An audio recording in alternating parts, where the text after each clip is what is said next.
அதுல சவுக்கு சங்கர் தரப்புல சிறைச்சாலை மருத்துவ வசதிகள் போதுமானதாக இல்லை என்ற அச்சம் உள்ளது, அரசு மருத்துவர்களின் நம்பகத்தன்மை குறித்து சந்தேகம் உள்ளது, சிறையில் அடைக்கப்பட்டால் முறையற்ற மருத்துவ சிகிச்சை அளிக்கப்படும், அது மட்டும் இல்லாம வீடியோக்களை படம் பிடித்த கேமராமேன் குற்றவாளியாக சேர்க்கப்பட்டதாகவும், சவுக்கு சங்கரின் ஏடிஎம் கார்டு கூட பறிமுதல், அதுக்கப்புறமா குறிப்பா வழக்குகள் உள்ள மற்ற குற்றவாளிகளான சவுக்கு சங்கரின் வேலையாட்களை கூட தொடர்பு கொள்ளக்கூடாது என்ற நிபந்தனையை நீக்க வேண்டும் அப்படின்னு வாதாடுறாங்க. இதெல்லாம் பண்றாங்க, எங்களுக்கு இதுல இருந்து எங்களுக்கு நீக்கணும், அந்த கட்டுப்பாடுகள்லாம் நீக்கணும் அப்படின்னு வாதாடுறாங்க. அடுத்து நீங்க சித்தார்த்தா லூத்ரா அவங்க பாயிண்ட பாருங்களேன்.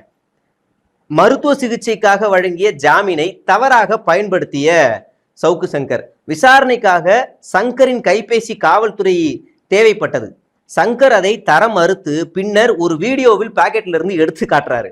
30/12/2025 காவேரி மருத்துவமனையில் புற்றுநோயாளியாக சிகிச்சை பெற்று 2 வாரங்கள் பிறகு பரிசோதனை அறிவிக்கப்பட்டது. அதுக்கப்புறம் 16ஆம் தேதி 17ஆம் தேதி 1ஆம் மாதம் 2026ஆம் தேதிகளில் டாக்டர் காமாட்சி மருத்துவமனையில் சிகிச்சை எடுத்துக்கொண்டதாகவும் 15 நாட்கள் படுக்கை ஓய்வு பெற்று மற்றும் 5 நாட்களுக்கு பிறகு இருதயவியல் பரிசோதனைக்கு அறிவிக்கப்பட்டது.